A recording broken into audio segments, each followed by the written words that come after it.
boa tarde, bom dia, boa noite. Não sei que horas vocês estão vendo isso, né? Mas vamos começar o segundo semestre. Semana passada a gente não teve aula, porque, como vocês sabem, a gente teve uma live da equipe de Bio sobre como seguir o segundo semestre, enfim. E aí eu fiz um cronograma, da minha frente é da Iris, e a cada 3 semanas, mais ou menos, vai ter uma live com ela para resolver exercício. Ela vai mandar a lista antes para dar tempo de vocês fazerem. Eu vou colocar até amanhã, perdão, hoje é terça-feira que eu tô gravando, eu vou postar, a aula vai ser postada amanhã, vou colocar no Drive a aula e ali o cronograma, tá bom? E aí só pra vocês terem uma ideia de como seguir. E segundo semestre vai ficar só genética, então o ritmo é um pouquinho mais devagar, tá? Principalmente que é uma matéria um pouco mais complicada para muitos de vocês, então é melhor seguir um ritmo mais tranquilo. E aí, como no final do primeiro semestre a gente falou sobre a primeira lei de Mendel, eu fiquei de comentar com vocês algumas coisas ainda que eu deixei para essa aula. E é principalmente sobre probabilidade. A gente percebeu na aula passada que a genética ela tem uma relação muito séria com matemática, principalmente quando a gente pensa em probabilidade, tá bom? Então, probabilidade é a chance que o evento tem de ocorrer entre 2 ou mais eventos possíveis. Então, é tipo, sabe quando vocês estão pensando, puta, qual é a chance, tá chovendo, trovejando, você fala, caraca, qual é a chance do raio cair nesse lugar? Isso é probabilidade.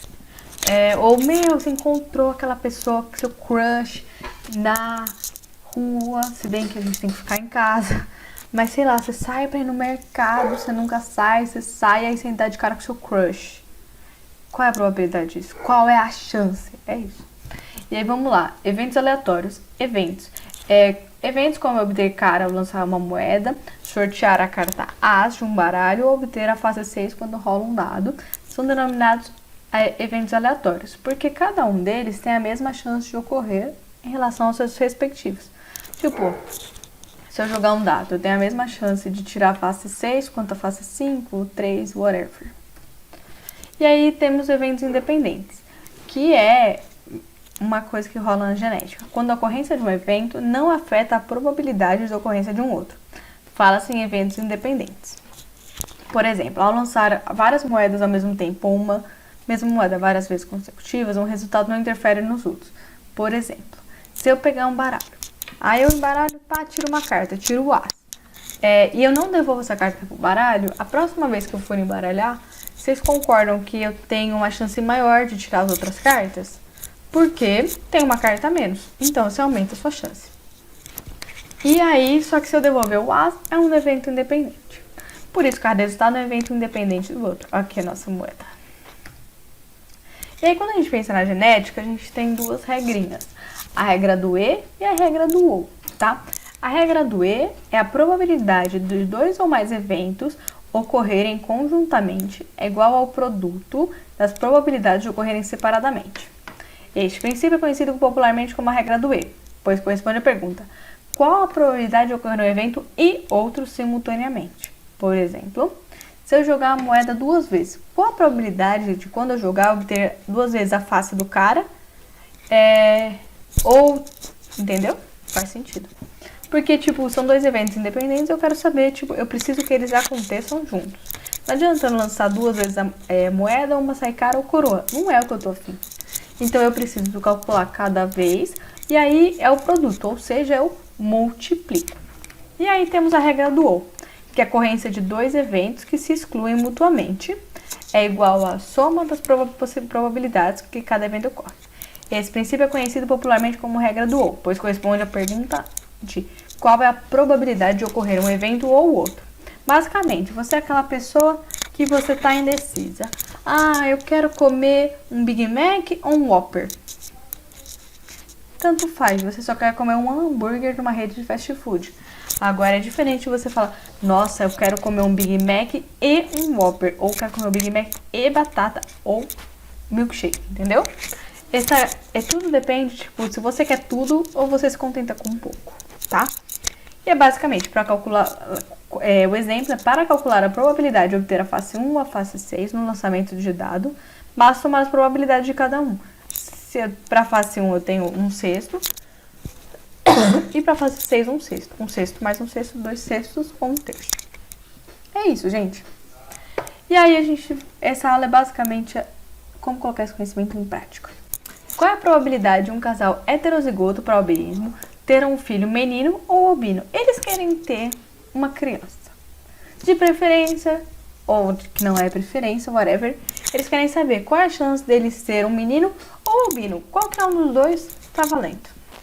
Primeiro, você tem que calcular a probabilidade dele ser albino, tá? Então, eu lembro, o heredograma, e aí eu coloco. É um casal heterozigoto, então eles têm um gene dominante e um recessivo. Perdão, gente. Tava acabando a bateria do computador. Aí eu coloquei o azão, o azinho, o azão, o azinho. Aí lembra, azão com azão, azão, azinho, azão, azinho, azinho, azinho. O albinismo é uma característica, é uma doença autossômica recessiva. Então, eu tenho aqui. E qual é a chance da probabilidade de ser menino? Gente, em relação ao sexo, vai ser sempre 50% de ser menino, 50% de ser menina. Por quê? Porque eu só tenho duas possibilidades. Mas para exemplificar, eu coloquei aqui o heredograma também. O cruzamento, perdão. Aqui, XX, XY. 2/4 de ser menino ou metade. Aí eu quero que ele seja menino ou albino. Qualquer um tá bom.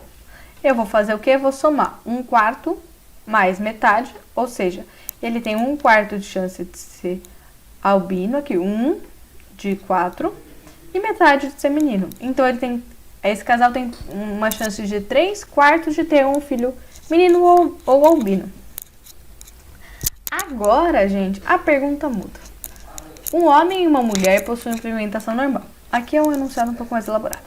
O homem é filho de um pai normal e mãe albina. A mulher é filha de uma mãe normal e um pai albino. Tudo isso para falar que os dois são heterozigotos. Determine a probabilidade deles terem um filho albino do sexo masculino. Tá bom. Mesma coisa, gente. A diferença é que eu vou pegar esse 1/4 de ser albino com essa metade de ser menino, só que eles querem um menino albino. Então, é 1/8 ou 12,5%. Tá bom? E aí, gente, a gente vai fazer exercício, tá? É isso. Pra ensinar vocês, porque, gente, isso é a base da genética. Então, vocês têm que estar com isso na ponta do lápis. A probabilidade de um casal ter 2 filhos do sexo masculino. E a probabilidade desse mesmo casal ter 2 filhos, sendo uma menina e um menino, são respectivamente... Vamos lá. O primeiro é fácil. São 2 eventos independentes. Metade e metade. Vai ser 1/4. E aí, vocês vão falar, nossa, Mari, o outro, então, vai ser metade. Porque, né? Vai ser. Perdão. Eu ia falar que vai ser 1/4 também, mas é metade. Nessa opção, tem 2 opções. Ou seja, isso aqui, gente, é a maior pegadinha da face da Terra. Porque você fala, se é um menino ou uma menina... E aí você faria a mesma coisa, só que você ia somar um meio com meio e ia dar um inteiro. Mas não, porque assim, nessa opção temos 2 opções. Primeiro nascer uma menina e depois o menino e o oposto. Primeiro a menina e depois o menino.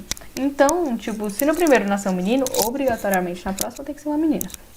E aí você calcula a probabilidade de ser menina e depois menino. Metade, vezes metade, 1/4. E menino depois menina, meio, vezes meio, 1/4. Aí você fala, é 1/4. Não. Como você pode ter essas 2 opções, você soma 1/4 mais 1/4, 2/4, metade. Ficou claro, gente? Para você ser primeiro um menino e uma menina, ou uma menina e depois um menino, você calcula a probabilidade. Porque tem que ser assim. Não adianta tanto faz que nasceu. Não. Porque ele quer um casal. Um menino e uma menina. Não importa a ordem do nascimento. Tá? Então, vai ser 1/4 e 2/4.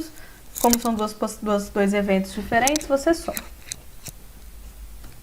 Suponhamos que a cor dos olhos seja estabelecida por pares de gene, onde Czão seja dominante para olho escuro e Czinho recessivo para olho claro. Um homem que possua olhos escuros, mas com a mãe de olhos claros, casou-se com uma mulher de olhos claros, cujo pai possui olhos escuros. Determine a probabilidade de nascer uma menina de olhos claros. Tudo isso para você saber que o pai ele é heterozigoto porque a mãe tem olho claro. E a mulher dele é olho claro e você já sabe que ela é homozigota recessiva. Aqui temos o genótipo delas. Lembrando, gente, que genótipo é característica e fenótipo é como ela se apresenta. Então, o fenótipo deles é a cor do olho, claro ou escuro. E o genótipo do homem é Czão, Czinho e a mulher é Czinho, Czinho. Aí vamos colocar tudo isso aqui no cruzamento. Czão, Czinho, Czinho, Czinho. Aí você fala Czão com Czinho, Czão com Czinho, Czinho com Czinho e Czinho. Aí me interessa esses dois. Eu coloquei verde porque é a cor de olho claro. Pode ser azul também ou cinza, mas enfim. E aí, gente, vocês falam, ah, Mari, aqui é metade. Não, porque aí eu tenho que calcular o evento dela ser menina. Então, é metade, 1/2, vezes 1/2 é igual a 1/4. Então, tem 1/4 de chance desse casal ter uma menina de olho claro. Sabendo que a doença de Huntington é uma irã Huntington, quem assistiu House lembra da ter fim que tinha Huntington disease. É uma herança autossômica dominante, a possibilidade de que um casal com a doença que já possui um descendente normal tenha outro filho do sexo masculino igualmente não afetado ou seja, o homozigoto dominante tem a doença, tá? Então a gente sabe que o homem e a mulher são heterozigotos, porque eles têm a doença e o filho deles não tem. Se o filho deles não tem e é recessivo, eles só podem ser heterozigotos, porque pais iguais com filho diferente, o filho é recessivo.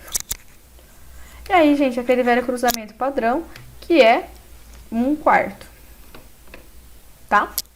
E aí, que ele é uma criança não afetada.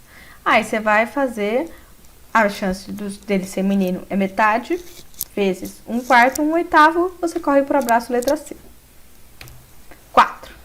Diferentemente dos répteis, em que a possibilidade de nascer macho ou fêmea é dependente da temperatura, nos mamíferos e nas aves, a probabilidade de nascimento de um macho ou de uma fêmea é estatisticamente igual. Ou seja, não depende da interação com o meio ambiente. Eu ia falar outra coisa, mas eu esqueci.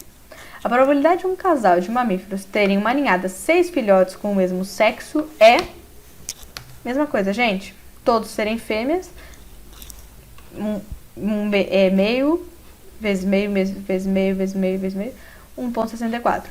Aí você tem que calcular todo mundo ser macho. Porque tem que ser o mesmo sexo. Ele não disse qual. Aí 1/64. Portanto, vai ser 1/64 mais 1/64. 1/32. E transformando isso em porcentagem... Letra E, tá, gente? Aí tem uma pegadinha, eu vi no site que eu pego, que muita gente errou, porque só calculou pra ser um do sexo, tipo, quero que seja fêmea. Aí errou, gente, tá? Foi 1/56. Tem que tomar esse cuidado, porque vocês viram que tem, já é o segundo exercício, que você tem que usar a regra do E, de multiplicar e depois somar, tá? Então, por isso que eu quis trazer isso pra vocês terem essa sacada. E aí vamos pro último exercício. Esse aqui, gente, é cansativo, mas vamos lá. A sensibilidade à feniltiocarbamida, PTC, é condicionada pelo gene dominante isão. E a insensibilidade a essa substância é devida ao seu alelo recessivo izinho. A queratose é determinada por um gene dominante, enquanto a fenilcetonúria e a habilidade para a mão esquerda ser canhoto são condicionados por genes recessivos. Todas as heranças envolvidas são autossômicas. Num casal que o homem e a mulher são heterozigotos, para as 4 características citadas, determina a probabilidade de nascer uma menina sensível ao PTC, sem queratose, com fenilcetonúria e canhota. Gente, vocês têm que fazer 4 cruzamentos. 4 cruzamentos e multiplicar todos eles, tá? Então, vocês treinem o cruzamento. Eu vou dar só o gabarito, porque se eu ficar fazendo a animação ia ser caótico. Aqui. O canal é heterozigoto para todas as características, portanto, você vai cruzar um isão com izinho, com isão e o izinho. Para queratose e fenilcetonúria, Fzão, Fzinho, Fzão, Fzinho. Tá? Lembrando, usei a mesma letra, mas pode fazer com outra letra. E o canhoto e destro, Dzão, Dzinho, Dzão, Dzinho. Então, vamos lá. Para ser a menina, metade. Isso é fácil. Sensível ao PTC. 3/4, porque ele quer uma pessoa que é sensível. Então, pode ser isão ou isão-izinho, corre pro abraço. Sem queratose, é recessivo, então tem que ser 1/4. Com a fenilcetonúria, mais 1/4. E para ser canhota, 1/4, porque é desão, desenho, desão, desenho. Tem que ser desenho, desenho. Então, você vai multiplicar tudo isso, vai dar isso, 3 por 512. Gente, você vê que essa é uma questão fácil, mas que demanda um certo trabalhinho aí dos cruzamentos. Mas quando você pega jeito, é sucesso, tá? Eu não fiz, gente, porque a animação ia ficar subindo, descendo, subindo, descendo, subindo, descendo, e vocês têm que treinar um pouco, tá? É isso, a aulinha de hoje foi super curta, mas pra mostrar pra vocês a regra do E e a regra do OU, e pra vocês treinarem em casa, tá? Aí ele vai passar exercício, e é isso, tá bom? Beijo, gente, boa semana e até semana que vem.